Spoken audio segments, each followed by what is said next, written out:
पौध के रोपण के लिए और पौधों के देखभाल के लिहाज से काफ़ी मुफीद माना जाता है। मानसून के अंत में सितंबर अक्टूबर का महीना पौधों के खाद उर्वरक देने का, कटाई छटाई करने का और उनकी देखभाल करने का होता है। उसी तरह जब शरद ऋतु बीत जाती है, मौसम में गर्माहट आना शुरू होती है, वह महीना होता है फरवरी का। और फरवरी महीना भी बागवानों के लिए सबसे अच्छा महीना पौधों की रोपाई और देखभाल के लिए जाना जाता है। अभी आप देख रहे होंगे मैं जिस जगह पर हूँ, यह जगह औद्यानिक प्रयोग एवं प्रशिक्षण केंद्र बस्ती के नाम से जाना जाता है। उत्तर प्रदेश ही नहीं, देश में इसकी एक खास पहचान है।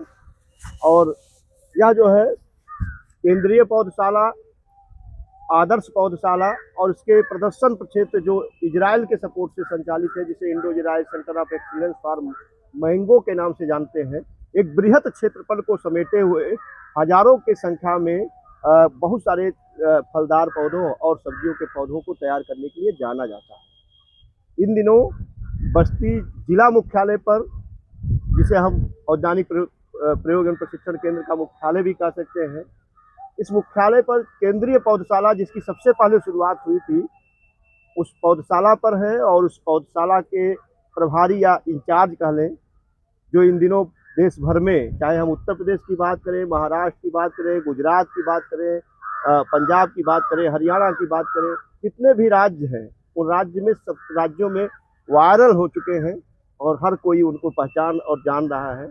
नाम इंद्रमणि यादव जी है और इन्होंने चार्ज संभालने के बाद इस आदर्श पौधशाला का कायाकल्प करना शुरू कर दिया।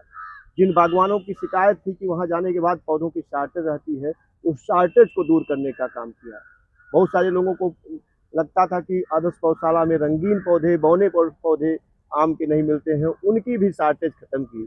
तो आज हम एक ऐसे ही जिम्मेदार, कर्मठ और अपने विभागीय दायित्वों के प्रति समर्पित इंद्रमणि यादव जी से बातचीत करेंगे और जानेंगे कि अमरूद की बागवानी में प्रूनिंग यानी काट छांट का क्या महत्व है, किन किन उद्देश्यों से काट छांट किया जाता है और काट छांट करते समय कौन कौन सी सावधानियां बरतनी चाहिए, कितनी ऊंचाई पर काटा जाना चाहिए, पौधे की या वृक्ष की उम्र क्या होनी चाहिए, ये सारी चीज़ें विस्तृत रूप से जानेंगे, जिससे आप उसका लाभ उठा पाएँ और जो आपकी उत्पादन साल दर साल जब पौधे पुराने होते जाते हैं, घटती जाती है, उसको फिर से आप नए की तरह ले पाएँ। तो सर, आपका स्वागत है जी। नमस्कार पांडे जी, धन्यवाद। किसानों मेरा नमस्कार।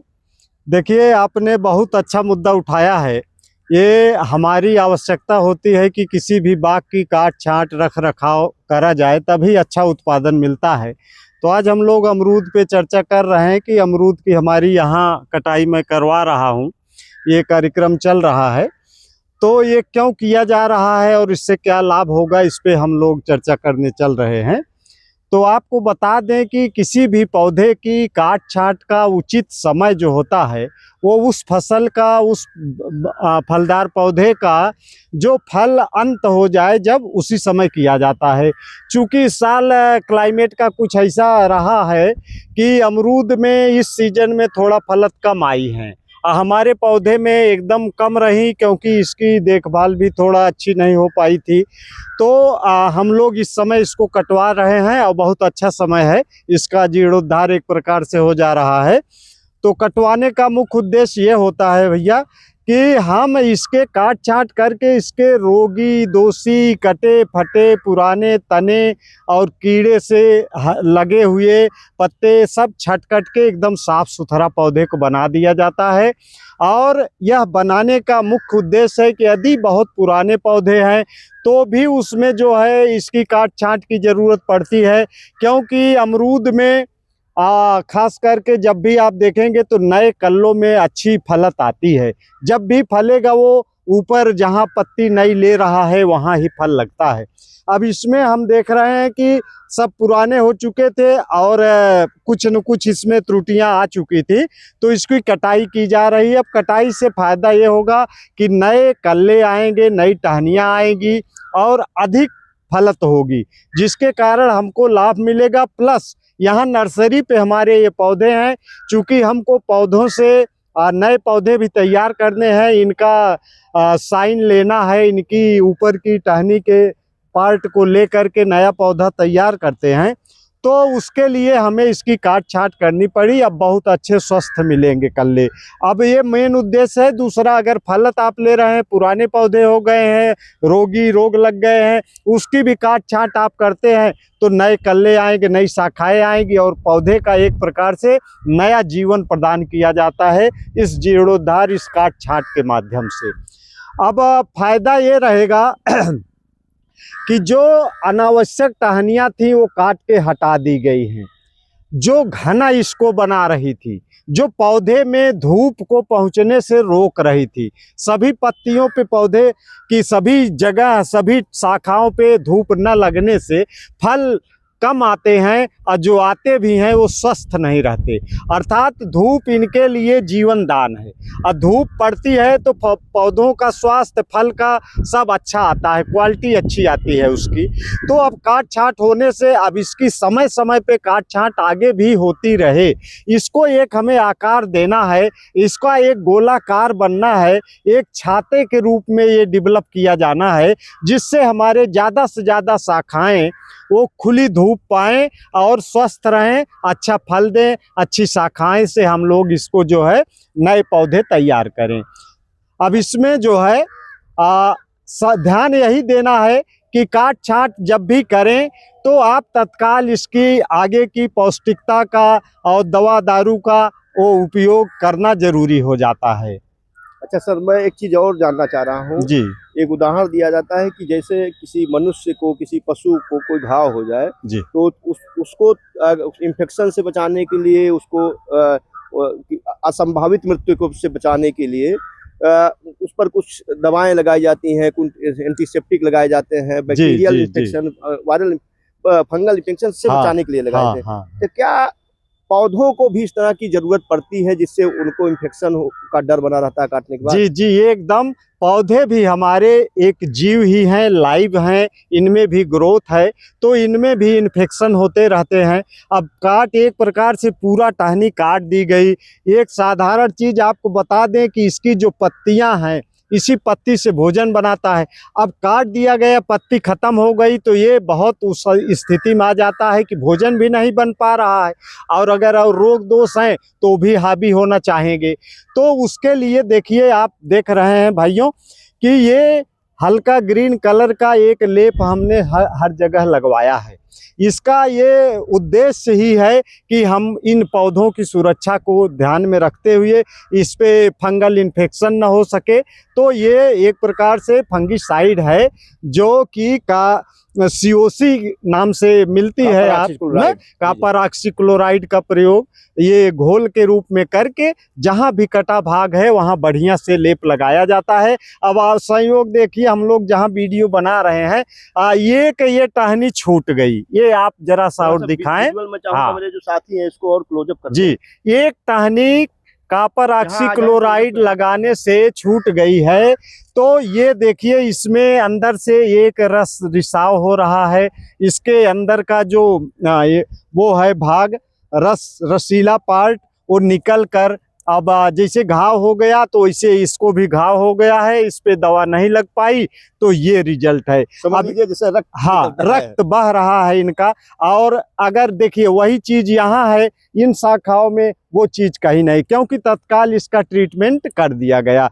तो ये है महत्वपूर्ण कि ये ट्रीटमेंट तत्काल जरूरी है, अन्यथा हमारी कटी हुई शाखाओं पे फंगल इन्फेक्शन हो जाएगा। अब हम इस पौधे की देख रेख का बहुत ख्याल रखेंगे, तब ये नया जीवन प्राप्त करेगा।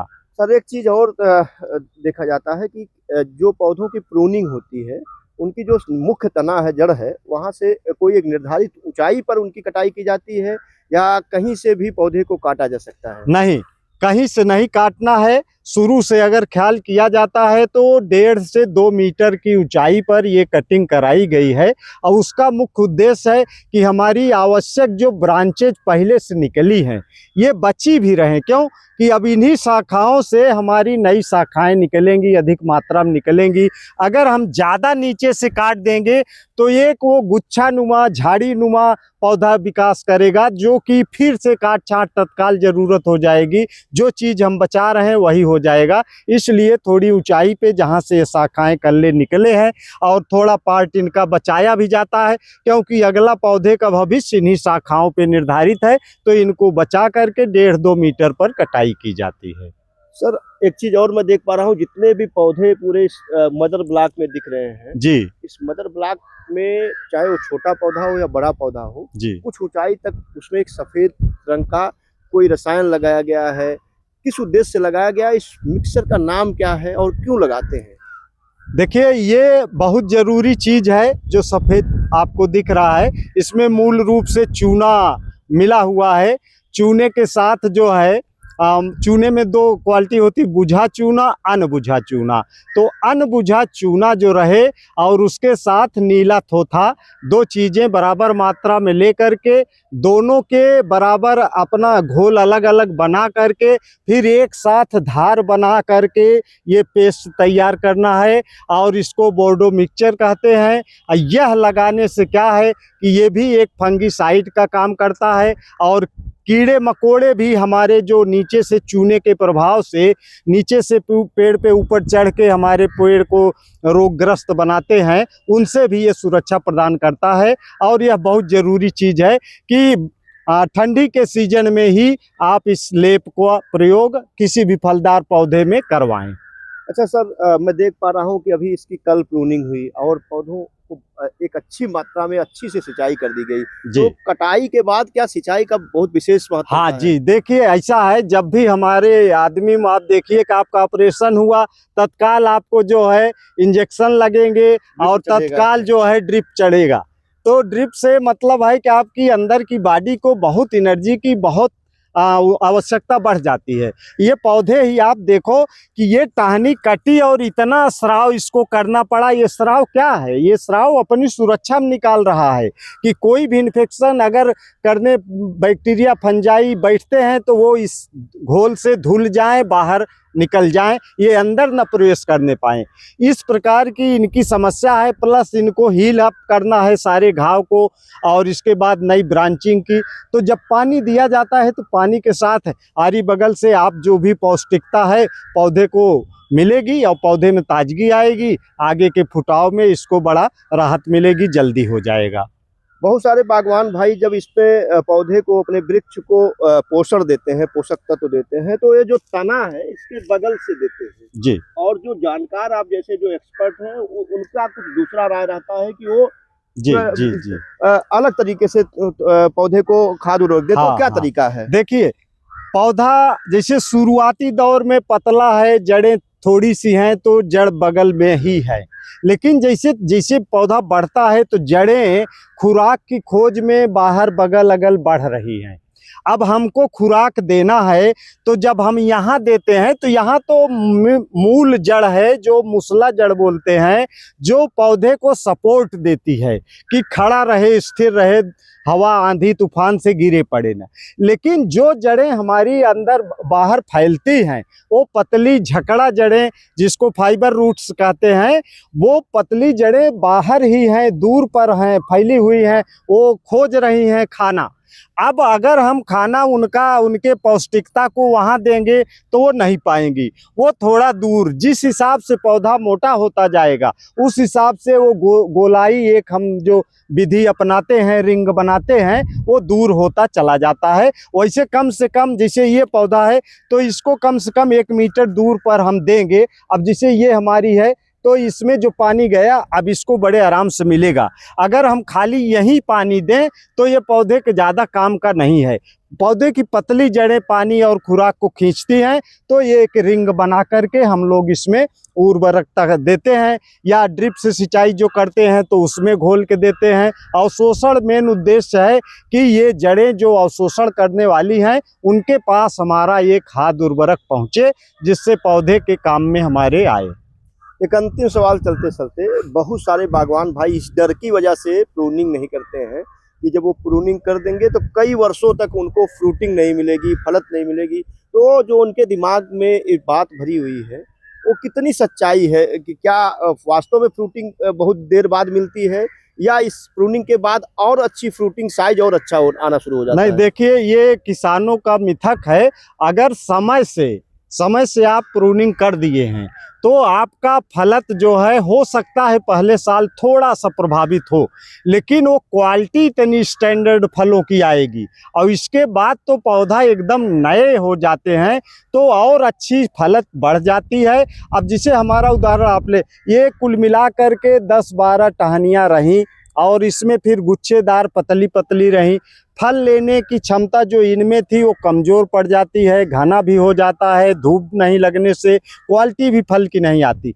अब क्या है, ये जो निकल रही हैं इसमें भी हमें जो है काटना पड़ेगा, पूरी की पूरी जो अंदर जाएगी घना बनाएगी उसको हटाएंगे, और जब पूरी स्पेस मिलेगी इनको तो किसी भी तरीके से कोई भी कारण नहीं है कि हमारा उत्पादन घटे। उत्पादन हमारा बढ़ेगा और अच्छी क्वालिटी के फल मिलेंगे, रेट बढ़ेंगे, आपका घाटा नहीं आएगा। इसलिए जरा सा नहीं हिचकिचाएं, बस ख्याल ये करें किसान भाइयों कि आप जब भी प्रूनिंग करें, आप प्रूनिंग करें, इसका ट्रीटमेंट करें, इसको समय से पानी दें, इसको समय से खुराक दें, कोई नुकसान नहीं होगा। आप करके देखें, एकदम से आपके फायदे की चीज़ है। वैज्ञानिकों द्वारा ये तथ्य सिद्ध हो चुका है, इसलिए घबराने की कोई बात नहीं है। बढ़िया से खेती करें हमारे देश के किसान, और जो है अच्छा लाभ कमाएं हम लोग। इसलिए ये सब कर करा के दिखाना, ये व्यक्तिगत नहीं सरकारी है, लेकिन ये एक उदाहरण हम पेश करना चाहते हैं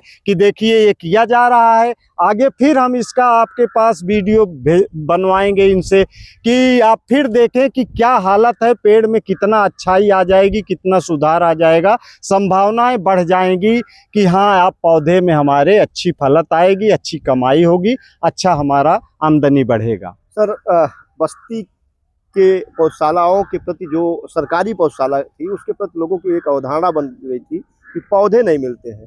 आपने उस अवधारणा से लोगों को बाहर निकाला है और भरपूर ऑफर दिया है कि सरकारी रेट पर, बहुत ही मामूली रेट पर, क्योंकि कल मैं एक पौध क्रय करने वाले व्यक्ति से बात कर रहा था तो उसने बताया कि लखनऊ की मलिहाबाद की एक नर्सरी से उसने लंबी वाली जो 6 से 8 इंच वाली सातूत होती है उसका रेट पूछा था तो 1200 रुपया प्रति पौधा बताया। यहाँ 35 रुपया प्रति पौधा है, तो बहुत जमीन आसमान का अंतर है। तो पौधों की कौन कौन सी उपलब्धता है, क्योंकि हर व्यक्ति चाहेगा कि यहीं से गुणवत्ता वाली और जवाबदेही वाले पौधे ले जाए। तो मैं चाहूंगा चलते चलते एक बार फिर से हमारे बागवान भाइयों को भी बता दें कि कौन कौन से पौधे कितनी मात्रा में उपलब्ध है जिसका लाभ बागवान भाई ले सकते हैं। जी, बहुत अच्छा प्रश्न है सर। हम बताएं किसान भाइयों, हमारी नर्सरी वास्तव में बहुत बड़ी, बहुत रिच, बहुत संभ्रांत है और इसके लेवल की नर्सरियां कम ही हैं अपने प्रदेश में, देश में। यहाँ पर मुख्य जो देखिए, पौधा तैयार करने वाले या बेचने वाले तो बहुत बात बताते हैं, वो झूठा बताएं सही बताएं उनका अपना व्यू है, लेकिन हकीकत ये है कि हमारे पास मात्र पौधे जब पर्याप्त नहीं है तो हम कहाँ से पौधे कितनी अच्छी क्वालिटी के क्या पैदा करेंगे। लेकिन इस नर्सरी की ये खासियत है कि यहाँ 300 प्रकार से ऊपर वैरायटी आम की हैं, यहाँ 10-12 वैरायटी के लीची के हैं, यहाँ 10-15 वैरायटी के अमरूद के हैं, यहाँ नींबू की 8-10 वैरायटी की हमारे मात्र पौधे लगे हैं, जिसके नाते आंवले की हमारी वैरायटीज हैं।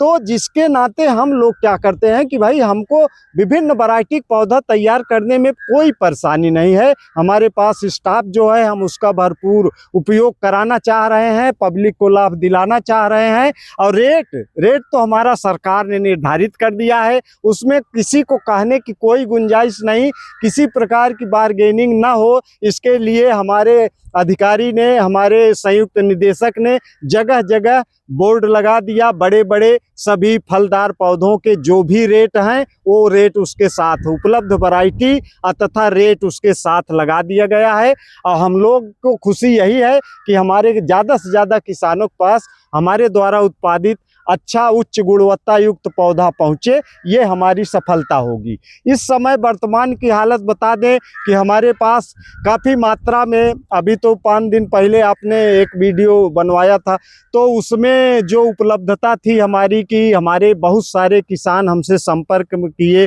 और बहुत सारे लोग आके पौधे लेना भी शुरू कर दिए हैं, बहुत सारे लोग आने की स्कीम बना रहे हैं। फिलहाल अभी हमारे पास इस समय फरवरी और 10 मार्च 15 मार्च तक, जब तक गर्मी बहुत नहीं बढ़ रही है, आप प्लांटेशन कर सकते हैं।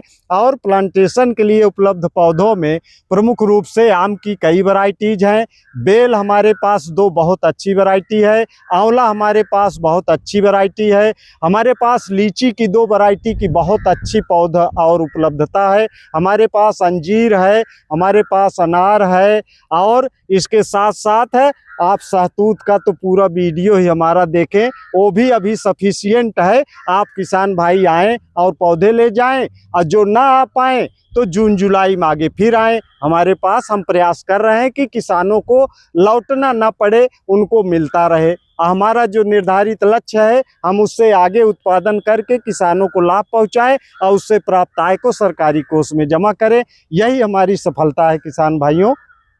और एक चीज़ और आपको स्पष्ट कर दें कि जिस जगह पर हम खड़े हैं या उत्तर प्रदेश सरकार के उद्यान महकमे के अंतर्गत संचालित नर्सरी है। और औद्यानिक प्रयोग एवं प्रशिक्षण केंद्रों की बात करें तो प्रदेश में गिनी चुनी है, सहारनपुर, मलिहाबाद, बस्ती, ये कुछ जगहें हैं जहां पर सिर्फ औद्यानिक प्रयोग एवं प्रशिक्षण केंद्र की स्थापना की गई है, और विशेष रूप से की गई है क्योंकि यहाँ पर कैपेसिटी बिल्डिंग की ट्रेनिंग भी होती है, माली की ट्रेनिंग होती है, मधुमक्खी पालकों की ट्रेनिंग होती है, मशरूम उत्पादों की ट्रेनिंग होती है, बाग की देखभाल को लेकर के ट्रेनिंग होती है। आप लोगों की एक शिकायत है कि ऑनलाइन पौधे क्यों नहीं उपलब्ध होते हैं, तो शासन का जो निर्देश है, जो दिशा निर्देश है, उस दिशा निर्देश के उद्देश्य को ध्यान में रखते ही यहाँ पौधे का विक्रय होता है। और चूंकि ये जो पौधशाला है प्रदेशवासियों के लिए है, फिर भी उत्तर प्रदेश सरकार ने इतना छूट दे रखा है कि किसी भी प्रदेश का व्यक्ति आता है, पौधे उसको उपलब्ध कराए जाते हैं। आप यहाँ आएंगे, अपने हिसाब से पौधे क्रय करके ले जाएंगे। सरकारी महकमे की कुछ जो है नियम निर्देश होते हैं, उन नियम निर्देशों के तहत ऑनलाइन पौधे नहीं उपलब्ध कराए जा सकते हैं। हाँ, एक चीज़ और बता दें कि जो इंडो जायज सेंटर पर शॉर्टेज हुआ करती थी, यहाँ पर अभी फिलहाल के दौर में रंगीन की आम की तमाम किस्में हैं, चाहे पूसा की बात करें, चाहे सियासित की बात करें, पूसा प्रतिभा, इसके अलावा अंबिका, अर्णिका, अरुणिमा, बहुत सारी किस्में हैं। इसके अलावा जो डॉट की वैरायटी है, अम्रपाली के है, उत्तर पूर्वांचल की सबसे अच्छी वैरायटी माने जाने वाली गौरजीत है। इसके अलावा जो सबसे ज़्यादा व्यावसायिक तौर पर जिसका बागवानी होता है, दशहरी है। अभी आपने बताया कि लीची की शाही और बेदाना जो सबसे ज़्यादा जिसकी बागवानी होती है उसकी है। बेल जिसका प्रोसेसिंग किया जा सकता है, जो प्रोसेसिंग में एक क्रांति लाने का काम किया, गोंडा कागजी, और दूसरा कौन सा है, बल्कू सिंह। ये दोनों अपने आप में है 5 से 7 किलो वजन तक के बेल होते हैं, कभी कभी इससे ज़्यादा भी वजन हो जाता है। तो आंवलों में क्रांति लाने वाली नरेंद्र सेवन है। तो बहुत सारी किस्में यहाँ पर आपको मिल जाएंगी, और इस क्रांति में एकदम धार देने का काम निर्मनी यादव जी ने किया है। और आशा करता हूँ कि अगर शासन ने कुछ वर्षों तक लगातार इनकी देख रेख में इस आदर्श पौधशाला को और आगे बढ़ने दिया, तो ये पौधशाला जो है राष्ट्रीय फलक पर, खाली उत्तर प्रदेश के जनपदों के नहीं बल्कि राष्ट्रीय फलक के पर विभिन्न प्रदेशों के बागवानों की आय बढ़ाने में अहम भूमिका निभाएगा। और वैसे भी प्रदेश सरकार की भी उत्तर प्रदेश के बस्ती जिले में स्थित इस महकमे से काफ़ी अपेक्षाएं रहती हैं। उन अपेक्षाओं को आगे ले जाने का काम कर रहे हैं निर्मनी यादव जी। और अभी जो हमने बात की, अभी जिस अमरूद के मदर ब्लॉक में खड़े हैं, हम चाह रहे हैं कि वो बता दें, क्योंकि प्राइवेट नर्सरी वाले बहुत ज़्यादा पैसा ले लेते हैं और अपने यहाँ तो बहुत सस्ता है। तो जी। इसके बारे में बता दें कौन कौन सी किस्में हैं चलते जी, इस समय अमरूद की हमारे पास Lucknow 49, Allahabad सफ़ेदा, Taiwan pink, Taiwan सफ़ेद और श्वेता वैरायटी के पौधे उपलब्ध हैं। जिन किसान भाइयों को अमरूद की बागवानी करना है, इस समय या फिर जुलाई में आकर के अच्छी उच्च गुणवत्ता युक्त पौधा ले सकें। हम चाहेंगे, पांडे जी ने जो कुछ बताया, हम अपने देशवासियों, प्रदेशवासियों और अपनी सरकार की अपेक्षाओं पे खरे उतरें, हम मेहनत कर सकें। इसके साथ नमस्कार।